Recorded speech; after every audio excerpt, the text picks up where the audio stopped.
আজকের অনুষ্ঠান শুনলে, অর্থাৎ মঙ্গলবার সকালবেলার এই অনুষ্ঠান যখন নিয়ে হাজির হচ্ছি, তখন যারা সুস্থ স্বাভাবিক শিক্ষিত মেজাজের মানুষ আপনারা, তাই মনে করি আমি প্রত্যেককে, তাদের প্রত্যেকেরই কোথাও একটা গা জ্বলতে থাকবে, কিন্তু উপায় নেই। কারণ সোমবার সারাটা দিন ধরে আমরা খবরের দিকে নজর, এখন তো এনকে ডিজিটাল পোর্টাল হয়ে গেছে, মানে নিউজ মিডিয়া হয়ে গেছে, আপনারা জানেন নিশ্চয়ই।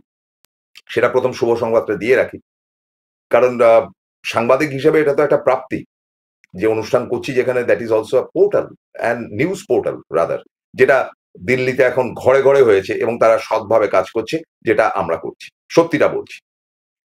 অনুষ্ঠানের নাম দাদাগিরি। তো দাদাগিরির জায়গা থেকে যেটা দাঁড়াচ্ছে যে আপনি বর্তমানে যদি হিসাব করেন, আজ থেকে 50 বছর আগে জরুরি অবস্থা হয়েছিল, এই হয়েছিল ওই হয়েছিল, ইন্দিরা গান্ধীর এটা ত্রুটি ছিল, ত্রুটি তো ডেফিনেটলি ছিল। আজকে এই বয়সে এসে আমি নিশ্চয়ই মনে করি যে ইন্দিরা গান্ধী সেটা না করলেও পারতেন। না করে তিনি যদি রিজাইন করতেন এবং করে যদি ফের ইলেকশনে যেতেন, তিনি জিতে বেরিয়ে আসতে পারতেন। জেদাজেদি করেছিলেন, কেউ তাকে ভুল বুঝিয়েছিল, কিন্তু দেশের মানুষ যতই জরুরি অবস্থা হোক আর যাই হোক, স্বাভাবিক জীবনযাত্রা পালন করতে পেরেছিলেন এবং তারা নর্মাল কোর্সে চলাফেরা করেছিল। এবং 2 বছর বাদে যখন জরুরি অবস্থা হয়ে উঠে যায়, তখন সেটার বিরুদ্ধে কিন্তু তারা প্রতিবাদ করেছিলেন, ইন্দিরা গান্ধী এবং কংগ্রেস হেরেছিল। কিন্তু আজ এই মুহূর্তে, আজ যেটাকে জরুরি অবস্থা বলা যায় না, ফ্যাসিজম, নেপোটিজম, সমস্ত মিলিয়ে মিশিয়ে যেটা চলছে, সেটা এক ধরনের দাদাগিরি। একদিকে আমেরিকা যখন দাদাগিরি দেখাচ্ছে ভারতের উপর, স্পেশালি মোদির উপর, তখন মোদি, অমিত শাহ, বিশেষ করে অমিত শাহকে তো আজকে আমি একেবারেই উঁচু মার্গে রাখতে চাই আমার আলোচনার। তারা যা পারছেন করছেন, যা মনে হচ্ছে তাই বলছেন, এবং বলা শুধু নয়, তাদের নীতি আদর্শ ফাদর্শ, 12টা বেজে যাক, মানুষের গণতান্ত্রিক অধিকার ইত্যাদি, এবং তাদের এই সমস্ত কাণ্ড কারখানার ফলে মানুষ কিরকম থম মেরে গেছে যে বেশি কিছু বললে বাড়িতে সিবিআই আসবে, কোনো টাকা পয়সা গুঁজে দিয়ে ইডির চাপ পড়বে।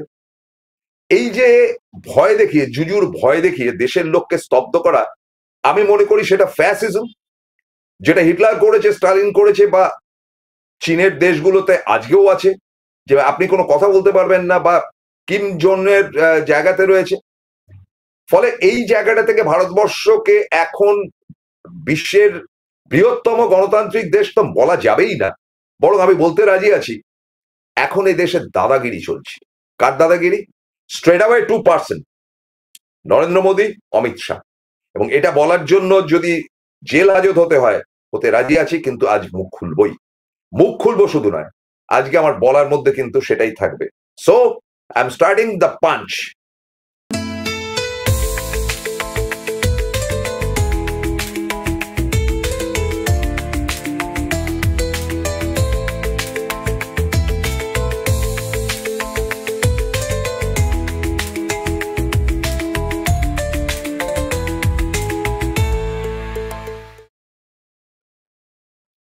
নমস্কার, আসসালামু আলাইকুম, সুস্বাগতম।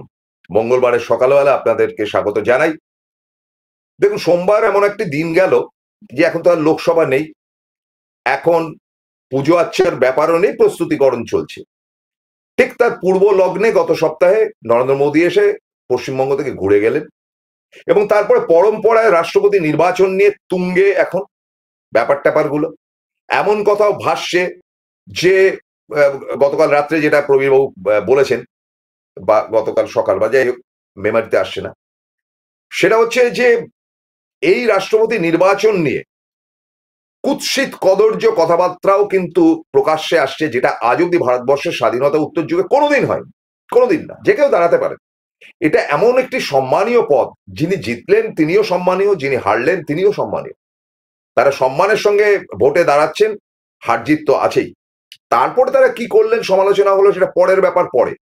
কিন্তু এই ভোটে দাঁড়াবার সঙ্গে সঙ্গে এটা জেনারেল ভোট না, পাড়া প্রতিবেশীর ভোট না, পঞ্চায়েত থেকে লোকসভার নির্বাচন নয় যে একজন বিরোধী আরেকজন বিরোধীকে কাঁচা ভাষায় আক্রমণ করবে, সেটা হতে পারে না, যেটা অমিত শাহ করছে।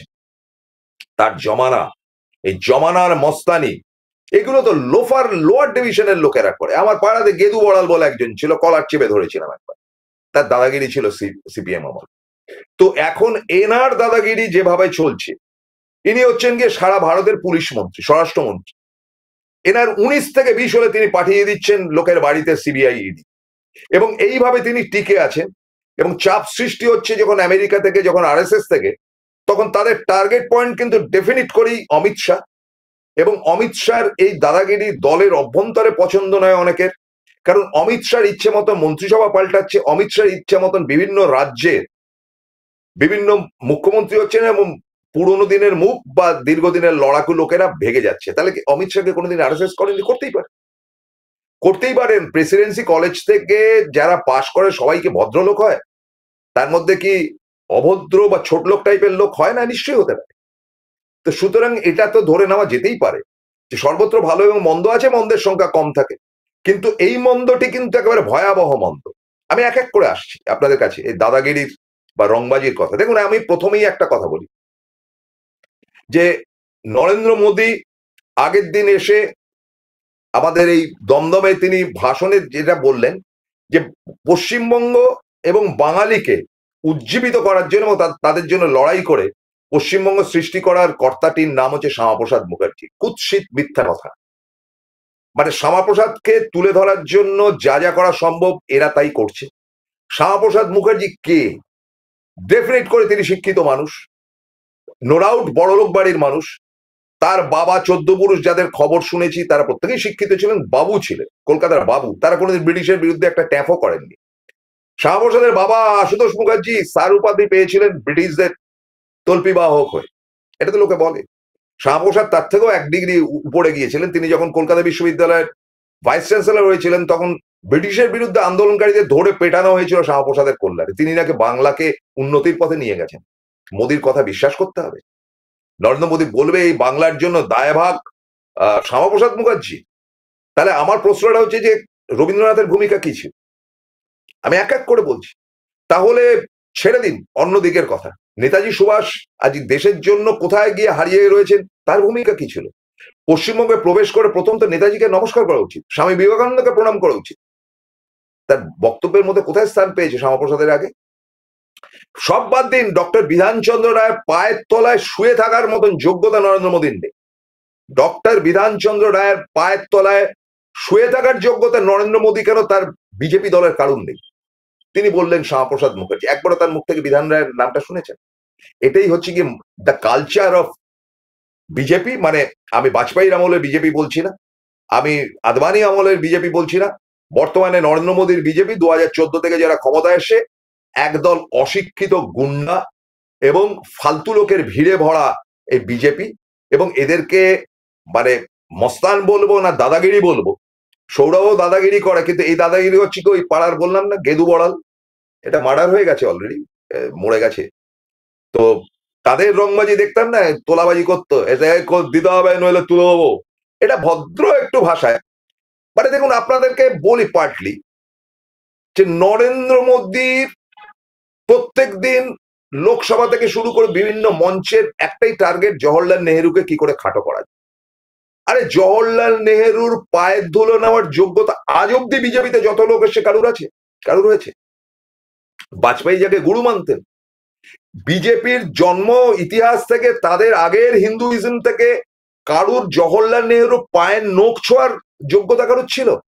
জওহরলাল নেহেরুকে গালাগাল করছে যে ভদ্রলোক দেশের জন্য জীবনের 10টি বছরের বিভিন্ন সময় জেলে কাটিয়েছেন, এবং তার স্ত্রী কমলা নেহেরু যখন মরণ শয্যায় স্বামীকে দেখতে চাইছেন তখন ব্রিটিশ অবশ্য ছেড়েছিল, কিন্তু স্বামী হিসাবে তার স্ত্রীর পাশে দাঁড়াতে পারেননি। সেই জওহরলালের সমালোচনা করবেন কে? ব্রিটিশদের তল্পিবাহক বা তলওয়া চাটা একদল লোক, তাদের নেতৃত্বে রয়েছেন নরেন্দ্র মোদী। আমাকে ভাবতে হবে। তারপরে তো ইন্দিরা গান্ধী, রাজীব গান্ধী ইত্যাদি ইত্যাদি তো আছেই। এদের টার্গেট এখন রাহুল গান্ধীকে অ্যাটাক করা, যে কোনো ভাবেই হোক। এবং একই সাথে এখানে এসে পরোক্ষ হয়ে তিনি মমতা বন্দ্যোপাধ্যায়ের সম্বন্ধে যে কুৎসিত কথাবার্তা ধরন ধারণটা প্রথম দিন থেকে করেছিলেন, এবার একটু চেঞ্জ করেছে। মানে 2021-এ যে দিদি ও দিদি ফিদি করতেন সেগুলো এখন পরিবর্তন করে একটু ভদ্রস্থ হয়েছে যে মমতা বন্দ্যোপাধ্যায়কে এভাবে অ্যাটাক করলে বিপদ আছে। তা তো আছেই। মমতা বন্দ্যোপাধ্যায় হওয়ার মতন যোগ্যতা নরেন্দ্র মোদীর আছে? এত বড় কথাটা বলছি, মমতা বন্দ্যোপাধ্যায় হওয়ার মতন যোগ্যতা নরেন্দ্র মোদীর আছে? তিনি চা বাঁচতেন না কি বেচতেন, লেস ইন্টারেস্টেড। এবার শুনুন মজার ব্যাপার, আপনাদের মনে নিশ্চয়ই থাকবে যারা মোদীর ভাষণ শুনেছেন, না হলে একটু দেখে নেবেন। মোদী বক্তব্য রাখতে উঠে কি বললেন? কালী ঠাকুরের স্তুতি করলেন, কারণ উনি দেখলেন রামফাম বলে এখানে লাভ নেই, হিতে বিপরীত হবে, মারোয়ারি সেকশন এমনি, সেটা নিয়ে আরেকদিন অনুষ্ঠান করব। প্রবীরবাবু গতকাল রাত্রিবেলা বিজেপির দুর্বল জায়গাটা বলছেন, কিন্তু বিজেপির সবল জায়গাটা হচ্ছে মারোয়ারিজ। কোটিখানেক মারোয়ারি এখন কিন্তু পশ্চিমবঙ্গে ছড়িয়ে রয়েছে, যাদের একটিও মারোয়ারি তৃণমূলকে ভোট দেয় না। সেই আলোচনাটা কবে হবে, তার কাছে এই আবেদনটা রাখলাম। যাই হোক, চলে আসি ভাষণের গোড়াতে। কালী ঠাকুরের স্তুতিপুতি করার পর তিনি বললেন, আমি তো এইমাত্র দেখে এলাম বড় বাজার থেকে পার্ক স্ট্রিট অব্দি সেজে রয়েছে আলোকে, দুর্গা মাইয়া কা পূজা, এবং আলোক সজ্জিত হয়ে থাকে বাংলা এই এই প্রান্ত থেকে ওই প্রান্ত। তার বক্তব্যে রয়েছে, তিনি স্বীকার করলেন যে দুর্গাপুজোটা পশ্চিমবঙ্গে হয় এবং তাতে উৎসবের আলোকিত হয়। নরেন্দ্র মোদীর মুখে বললেন, দেখে নেবেন, আমার কথা বিশ্বাস না হলে দেখে নেবেন, স্বীকার করলেন। এবং আলোক সজ্জায় সজ্জিত হয়ে চমৎকৃত হয়ে থাকে কলকাতা সহ বিভিন্ন প্রান্ত। তিনি স্বীকার করলেন যে উন্নয়নের পথে হাঁটছে পশ্চিমবঙ্গ। তিনি তো স্বীকার করলেন, দুমুখো সাপ কেন বাবা? তারপরে উন্নয়ন হয়নি, আমাদের ভোট দাও ডবল ইঞ্জিন আল বাল ছাল কথা বলে লাভটা কি? লাভটা কি হবে? তার তো প্রথম কথাতেই তিনি স্বীকার করে ফেললেন একদম গোড়াতে যে পশ্চিমবঙ্গ সেজে উঠছে। কার দৌলতে? মমতা বন্দ্যোপাধ্যায়ের দৌলতে। তো ফলে তাদের দুমুখ নীতি, তাদের কোনটা মুখ আর কোনটা পেছন সেটা বোঝা খুব মুশকিল। নরেন্দ্র মোদীর ভাষণটা শুনে নেবে। আমি মনে করি মমতা দিকেও এখান থেকে বলি যে নরেন্দ্র মোদী কোন জায়গায় এসে ভাষণ দেওয়ার পর সঙ্গে সঙ্গে কাউন্টার করার জন্য আপনার দলের প্রতিনিধি বা মুখপাত্রদেরকে বসাবেন না, তাতে বেশি পাত্তা দিয়ে দেওয়া হচ্ছে। ও যা বলছে পাবলিক খাচ্ছে না, সারা ভারতের পাবলিক খাচ্ছে না, 240-এ নেমে গেছে, দেখছেন না? আরো নামবে যদি ভোটটা বিহারের হতে দিন।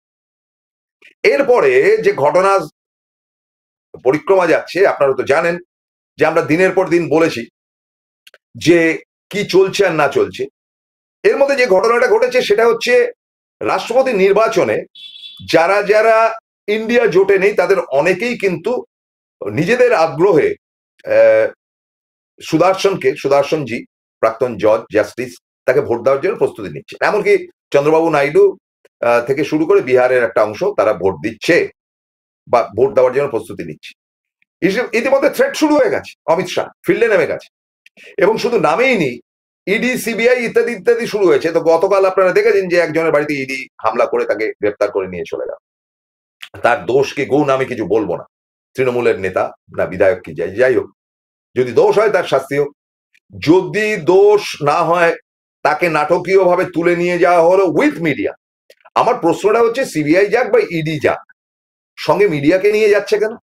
তার মানে মিডিয়া আগে থেকে জানতে পারছে। মমতা বন্দ্যোপাধ্যায়ের এটা খেয়াল রাখা উচিত, বিভিন্ন মিডিয়াতে কোটি কোটি টাকার বিজ্ঞাপন যাচ্ছে, তারা আসলে কার চর, কার হয়ে দুটোই কাজ করছে এবং দৌত্যগিরি করে আপনার কাছ থেকে বিজ্ঞাপন নিয়ে যাচ্ছে। ইডি যেতেই পারে, ইডির সঙ্গে টোটাল রাজ্যের সমস্ত মিডিয়া গেল কি করে? ইডি খবর দিয়েছে বলে গেছে। তো সুতরাং সেই সব ছবি টবি তুলে, অভিষেক ব্যানার্জি ইতিমধ্যেই জানিয়েছেন, তিনি গতকাল হাইকোর্টে গিয়েছিলেন, যে তার এলাকার ডায়মন্ড হারবারে ভোট হয়েছে, তার একটা হলফনামা দিতে তিনি সরাসরি পৌঁছে গিয়েছেন এবং সেই হলফনামাটা দিয়েছেন।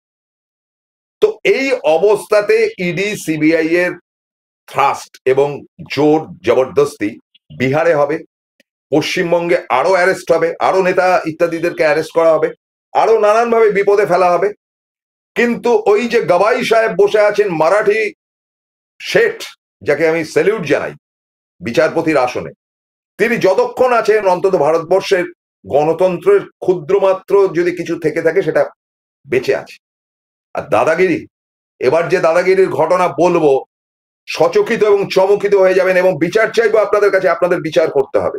কিন্তু একটা বিরতি নিচ্ছি, বিচার আজকে আপনি বিচারক এবং আমি আপনার কাছে উকিল হিসাবে সমস্ত তুলে ধরবো, আপনারা কমেন্ট করবেন। বিরতিতে যাচ্ছি, ফিরছি খুব দ্রুত, সঙ্গে থাকুন। Found Kolkata's first ever sweet shop serving so unique items like Dab Malai Curry, Motichur Truffle, Gajor Borfi, Dab Kalakand, and I had to try them. শুধু তাই নয়, শক্তিগড়ের ল্যাংচা, বর্ধমানের সীতাভোগ, মালদার পোস্তকদম, বহরমপুরের ছানা বড়া, এগুলো সবকিছু খেতে হলে আর এত দূরে যেতে হবে না। সুন্দরিনী ন্যাচারালসে পেয়ে যাবে পশ্চিমবঙ্গের বিখ্যাত 10টা জেলার মিষ্টি all under the same roof. এদের বেস্ট সেলার্স কচি ডাবের শ্বাস দিয়ে বানানো ডাব মালাইকারি আর কলা পাতায় মোড়া গুড়ের সন্দেশ পাতুরি আর মাস্ট ট্রাই। জয়গুরু রত্নভান্ডার জ্যোতিষ চেম্বার, এখানে গোল্ড মেডেলিস্ট জ্যোতিষী বসেন। হাই কোয়ালিটির আসল গ্রহরত্ন সবচেয়ে কম দামে এখানে পাওয়া যায়। স্থান বেলঘড়িয়া রানী পার্ক, বটতলা, 2 নম্বর রেলগেটের নিকটে। 9681345722 এবং 9007778922। ফিরলাম বিরতির পর। এবার এক এক করে পার্ট করে এক একটি ঘটনা আপনাদের সামনে তুলে ধরবো, আপনারা শুনবেন ভালো করে। গত পরশু দিন, সম্ভবত রোববার দিন, আমাদের অনুরাগ ঠাকুর মশাই, আমি শুনেছিলাম যে তিনি শিক্ষিত পরিবারের ছেলে, ক্রিকেট খেলেছেন তার স্টেটের হয়ে, হিমাচল প্রদেশের হয়ে ক্রিকেটও পর্যন্ত খেলেছেন, কিন্তু ওই গলি মারো সালেকও বলেছিলেন তিনি এই আন্দোলনকারী ছাত্রছাত্রীদের উদ্দেশ্যে। সে অনুরাগ ঠাকুর হঠাৎ করে বলে বসলেন যে প্রথম মহাকাশে কে গেছে জানেন? Yuri Gagarin. আপনি বলবেন না প্লিজ? এটা অশিক্ষিত সমাজ, অশিক্ষিত মিনিস্ট্রি চলছে, অশিক্ষিততে ভর্তি। সে অনুরাগ ঠাকুর বললেন যে হনুমান নাকি প্রথম মহাকাশে গেছে। আচ্ছা, হনুমানের অস্তিত্ব আছে কি না আছে সেটা তো বিতর্কের ব্যাপার। হনুমান লাভ দিয়ে কি করেছেন বা না করেছেন অন্য ব্যাপার, তার প্রতি রেসপেক্ট রাখুন। কিন্তু ছাত্রছাত্রীকে কি শিক্ষা দিচ্ছেন অনুরাগ? আপনি তরুণ সমাজে, 50 বছর বয়স অবশ্য, তরুণ সমাজের প্রতিনিধি, কি করবেন? ধরুন আমার নাতনি বা আপনার বাড়ির ছেলে মেয়েরা কি শিখছে? যে হনুমান প্রথম ইয়েতে গেছে। ইউরি গ্যাগারিনের নামটা হয়তো আপনি কেন, আপনার মিনিস্ট্রির কেউ জানেন, কেউ জানে না। জানে না বলে এরকম অশিক্ষিতর মতন কথাটা আপনি বলে পার পেয়ে গেলেন। কারণ দাদাগিরি পার্ট 1, দাদাগিরি পার্ট 2। আপনাদের কাছে বলি যে গতকাল সোমবার দিন দিল্লি হাইকোর্টে একটা মামলা চলছিল। সে মামলাতে দাবি করা হয়েছিল যে নরেন্দ্র মোদীর কোয়ালিফিকেশন কি, এবং তার সঙ্গে বোধহয় স্মৃতি ইরানির কোয়ালিফিকেশন সম্বন্ধে জানা হয়েছে। নরেন্দ্র মোদী, তোমার কোয়ালিফিকেশন কি? এবার এটা কি জানার অধিকার ভারতবাসীর নেই? যদি বলা হয় যে তিনি খুব সৎ ছিলেন, জেনে কি করব? সততার ব্যাপারটা তো পরে। আপনি আমার হেডমাস্টার, ভারতবর্ষের হেডমাস্টার, আমাদের উপর হেডমাস্টারি করছেন, আপনার কোয়ালিফিকেশনটা কি আপনি দয়া করে জানাবেন। জওহরলাল নেহরু ব্যারিস্টার ছিলেন, বার অ্যাট ল। তার মতো শিক্ষিত লোক ডক্টর মনমোহন সিং এর সঙ্গে তুলনা করা ছাড়া আর কেউ ছিল, জওহরলাল নেহরু। তারপরে যিনি আসেন লাল বাহাদুর শাস্ত্রী, অত্যন্ত গরিব ঘরের ছেলে, গ্রাজুয়েশন কমপ্লিট করেছিলেন, মাস্টার ডিগ্রি। তারপরে ইন্দিরা গান্ধী আমাদের এখানে শান্তিনিকেতন থেকে পড়াশুনো করে পরে কোয়ালিফিকেশন বাড়িয়েছিলেন বিদেশে গিয়ে। তারপরে দেশাই, যিনি হলেন জনতা পার্টি, তারও হাই কোয়ালিফিকেশন ছিল। চরণ সিং, তিনিও গ্রাজুয়েট, কেন মাস্টার ডিগ্রি হোল্ডার ছিলেন, চৌধুরী চরণ সিং। তারপরে ফের ইন্দিরা গান্ধী আসলে Rajiv Gandhi pilot course complete করেছিলেন, তার আগে ইঞ্জিনিয়ারিং করছিলেন বিলেতে বসে। তারপরে বিশ্বনাথ প্রতাপ সিং, অনেকের কাছে ভালো অনেকের কাছে খারাপ, হাইলি কোয়ালিফাইড গ্রাজুয়েট। নরসিমা রাও 21টি ভাষা জানতেন না 17টি ভাষা জানতেন, ভাষাবিদ ছিলেন, পড়াশুনো তো অগাধ। ব্রাজিলের প্রধানমন্ত্রী বলেছিলেন যে বিশ্বের আজ অব্দি যত প্রধানমন্ত্রী, যত রাষ্ট্রপতি জন্মেছেন তার মধ্যে বোধহয় সব থেকে কোয়ালিফাইড নরসিমা রাও। তারপরে এলেন যিনি দেবেগৌড়া, মেকানিক্যাল ইঞ্জিনিয়ার। তারপরে এলেন আইকে গুজরাল, IAS অফিসার ছিলেন। তারপরে এলেন Atal Bihari Vajpayee, master degree holder from Madhya Pradesh, Gwalior বোধহয়। তারপরে ডক্টর মনমোহন সিং, ইকোনমিক্স এর মাস্টারপিস এবং দেশ বিদেশের অসংখ্য ডিগ্রি, অধ্যাপনা তার কাজ, তার লেখা বই সারা পৃথিবীতে ইকোনমিক্সরা পড়ে। তারপরে এলেন নরেন্দ্র মোদী, জিজ্ঞেস করার অধিকার নেই তিনি কতদূর পড়াশোনা করে। ওই তো চায়ের দোকান চালাতো, চায়ের দোকান যে স্টেশনে তিনি বা তার বাবা চালাতেন সেই নামের কোনো স্টেশনই পাওয়া যায়নি আজ অব্দি গুজরাট। তার সম্বন্ধে প্রশ্ন করা যাবে না যে তার কোয়ালিফিকেশন কি। দিল্লি কোর্ট থেকে জানিয়ে দেওয়া হয়েছে নরেন্দ্র মোদীর কোয়ালিফিকেশন জানবার কোনো অধিকার নেই, এটা জানা যাবে না, আর কোনো প্রশ্ন হবে না। শুধু সেখানেই শেষ নয়, স্মৃতি ইরানির কোয়ালিফিকেশন নিয়েও প্রশ্ন চলবে না। আমরা তো জানি স্মৃতি ইরানি কি জিনিস, শামক ছেল্লো। এখন তিনি আবার সিরিয়ালে চলে গেছেন, ওখান থেকে গুতকে আরএসএস এর অত্যন্ত অপছন্দের জায়গায় চলে গিয়েছিলেন তিনি আবার সিরিয়ালে গেছেন। তিনি আমাদের শিক্ষামন্ত্রী ছিলেন, কোয়ালিফিকেশন হচ্ছে আন্ডার গ্রাজুয়েশন, মানে হায়ার সেকেন্ডারি, কলেজের মুখ জীবনে দেখেননি, তিনি হয়ে গেছেন শিক্ষামন্ত্রী। তো মোদির চয়েসের থেকে ভালো কি হবে? মোদি হ্যাঁ তো মুমকিন হ্যাঁ। এখানে আমার মস্ত বড় প্রশ্ন, আজকে এসআইআর নিয়ে লাফালাফি, যে আপনি কে কি বৃত্তান্ত, প্রত্যেককে বলছি আপনাকে ডিটেল জানাতে হবে এসআইআর এর যে পদ্ধতি সেন্ট্রাল গভর্নমেন্ট নিয়ে এসছে, আপনার নাম কি, আপনার বাবার নাম কি, কোত্থেকে এসছেন, কি বৃত্তান্ত, সমস্ত আপনাকে ডিটেল দিতে হবে। আপনার পড়াশোনা কতদূর, বাড়ি কোথায়, সব দিতে হবে। কেন? আপনি হচ্ছেন গিয়ে 4 অক্ষরের বোকা, সেই জন্য আপনাকে দিতে হবে বা আমাকে দিতে হবে। নরেন্দ্র মোদী দেবে না কেন? নরেন্দ্র মোদী কি রাজা, সম্রাট? তিনি তো আমাদের ভোটে ওখানে গেছেন গদিতে। তাহলে আমার এখানে মাননীয় বিচারপতির কাছে কি এই প্রশ্নটি করার, যারা আইনজীবী ছিলেন গতকাল, তারা একবারও এই প্রশ্নটি করতে পারেননি? এটা তো সুপ্রিম কোর্টে যাওয়া উচিত, যেখানে এসআইআর করে প্রত্যেকের আদ্যপ্রান্ত খবর বার করা হচ্ছে যে সে কি কি বৃত্তান্ত, তার কোয়ালিফিকেশন কি, তার বাপকে, 14 পুরুষকে, বাংলাদেশ থেকে এসছে না পাকিস্তান থেকে এসছে বা জাহান্নাম থেকে আসুক, সবটা আপনাকে জমা দিতে হচ্ছে ওই আধার কার্ড বা ইত্যাদি ইত্যাদি। আপনার সবকিছু জানবার অধিকার রয়েছে, কারণ আপনি আন্ডুগান্ডুর লোক, আপনি মানে ভারতবর্ষের সাধারণ নাগরিক, কুকুর ছাগলের থেকে একটু বেটার নরেন্দ্র মোদীর জমানায়, আপনার সবকিছু না হবে। আর নরেন্দ্র মোদী তার কোয়ালিফিকেশন জানাবেন না, এটা কোর্ট থেকে বলে দিয়েছে। কি ধরনের বিচার হলো এটা? বিচারপতি, আপনার সমালোচনা করছি না, মাথা পেতে নিতেই হবে, কিন্তু বিচারটা কি ঠিক হলো? যে আপনি আমি আমাদের কোয়ালিফিকেশন আমরা দেব, আমরা সমস্ত ডিটেল দেব, নরেন্দ্র মোদী কেন দেবে না? সে কি মঙ্গল গ্রহ থেকে এসে এখানে প্রধানমন্ত্রী হয়েছে? বিচার করুন। এই প্রশ্নটি রাখার জন্যই দাদাগিরি নামটা দেওয়া হয়েছে। দাদাগিরি পার্ট 2, দাদাগিরি পার্ট 3, এগেইন অমিত শাহ। অমিত শাহ থেকে বড় দাদা আজ অব্দি ভারতবর্ষে কেউ জন্মায়। শিক্ষা দীক্ষা ইত্যাদির ব্যাপার তো নেই যে আপনি পড়াশোনা করাবেন, 5 জনকে ডেকে নিয়ে আসবেন ইত্যাদি, সেগুলোর তো বলাই নেই। অমিত শাহ এই যে দুজন ভোটে দাঁড়িয়েছে, একজন রাধাকৃষ্ণন আরএসএস থেকে যাকে সিলেক্ট করা হয়েছে, এবং আরএসএস থেকে স্ট্রিক্টলি, কিন্তু আপনাদের বলি ভেতরের খবর, নরেন্দ্র মোদী এবং অমিত শাহকে বলেছে এ যদি হারে তোমাদের কপালে দুঃখ আছে। ফলে মানে বাধ্য হয়েই হোক বা যে করেই হোক, এরা ফিল্ডে নেমে কতটা কর্দমাক্ত হতে পারে তার পরিচয় দিচ্ছে।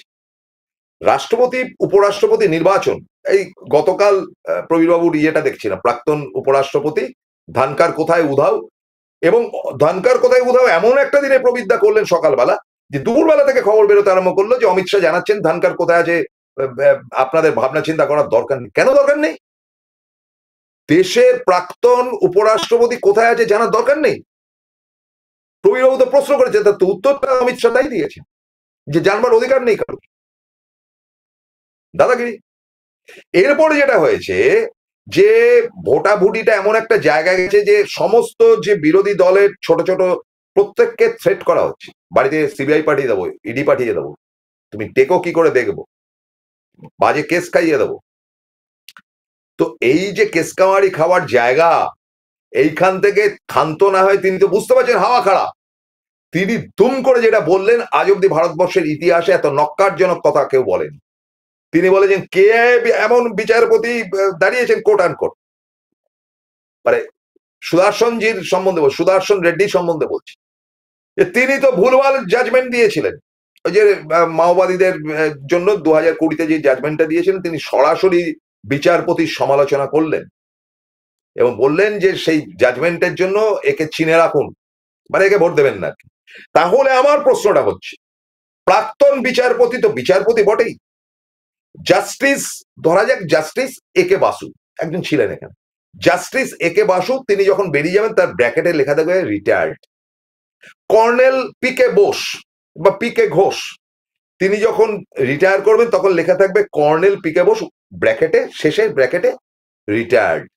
কিন্তু আগের কর্নেলটাকেও কাটতে পারবে না, আগের জাস্টিসটাকেও কাটতে পারবে না, যদি না আপনি রাজনীতিতে যোগ না দেন। রাজনীতিতে যোগ দিলেও তো অনেকেই দেখছি যে, যেমন ক্যাপ্টেন রুডি, ক্যাপ্টেনটা তো রেখে দিয়েছে, তার সঙ্গে অসুবিধা নেই, রাখতেই পারে। তাহলে অমিত শাহ এত বড় দাদা, তিনি পুলিশ মন্ত্রী দেশের, তিনি বিচারপতির সমালোচনা করতে পারবেন? মানে তিনি ভোটে দাঁড়িয়েছেন বলে সমালোচনা করছেন, তিনি তো নির্দল হয়ে ভোটে দাঁড়িয়েছেন, চলুন ঠিক আছে, তিনি সমালোচনা করতে পারবেন। তাহলে আমি দিল্লি হাইকোর্টকে কেন সমালোচনা করতে পারবো না? আমাকে যদি অ্যারেস্ট করতে হয়, আমি তো সমালোচনা করে বলছি যে নরেন্দ্র মোদী সম্বন্ধে দিল্লি হাইকোর্ট যেটা দিয়েছে সেইটা আমি মানছি না। যদি আমাকে অ্যারেস্ট করতে হয়, অমিত শাহকে আগে করতে হয়, কারণ তিনি অলরেডি বিচারপতির সমালোচনা করেছেন। আমাকে অ্যারেস্ট করতে গেলে অমিত শাহকে আগে করতে হয়। আমি চ্যালেঞ্জটা দিয়ে গেলাম এখানে, যদি করতে হয় 24 ঘন্টার মধ্যে করবেন, তার মধ্যে প্যান প্যান করবেন না। That's all for today. তার কারণটা হচ্ছে এই দাদাগিরি সমানে চলছে। প্রবীরবাবু যতটা ইজি মনে করছেন, সে খেলাটা কিন্তু অতটা ইজি না। তার আগে নোংরামি চূড়ান্ত। আর পশ্চিমবঙ্গের বিজেপি মানে সেখানে কম্পিটিশন হচ্ছে যে লাস্ট বেঞ্চে কে আগে বসতে পারে। অশিক্ষিত, অযোগ্য, কথা বললে মানে ভুল এবং ত্রুটিতে ভর্তি কথা বেরোয়, মানে অযোগ্য অশিক্ষিত তো বটেই, বেকার ফালতু কাচরা ডাস্টবিনের সমস্ত জিনিসপত্র বিজেপিতে রয়েছে। একটা সাধু সাজে মাঝে মাঝে ইয়ে শ্রমিক ভট্টাচার্য যে একটু ইন্টেলেকচুয়াল কথাবার্তা, এক জিনিস, পচা দুর্গন্ধময় সমস্ত মালপত্র। ভাবুন, ভাবা শুরু করুন। আমি বিদায় নিচ্ছি, প্রত্যেকে কমেন্ট এবং শেয়ারটা করবেন। থ্যাংক ইউ, নমস্কার, আদাব।